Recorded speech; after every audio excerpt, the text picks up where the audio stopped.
चला तर मंडळी, तुम्हाला भोपळ्याच्या पानाची रेसिपी दाखवते। तर काही भागात त्यांना डांगराची पानं सुद्धा म्हणतात, तर आमच्या भागात त्यांना भोपळा म्हणतात, भोपळ्याची पानं। तर मग आम्ही इथे भाजी मस्त अशी निवडली आणि त्याचा खीस काढते, नंतर बारीक चिरून घेते आणि स्वच्छ धुतली आहे ती भाजी।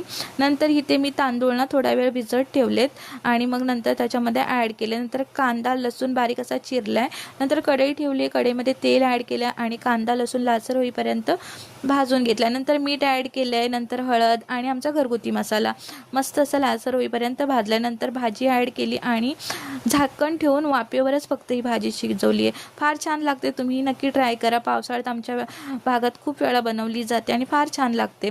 तर काय झालं, आपले खूप दिवस ब्लॉग येत नाही, तुम्हाला माहिती आहे माझे मामा आजारी होते, आयसीयूमध्ये ॲडमिट।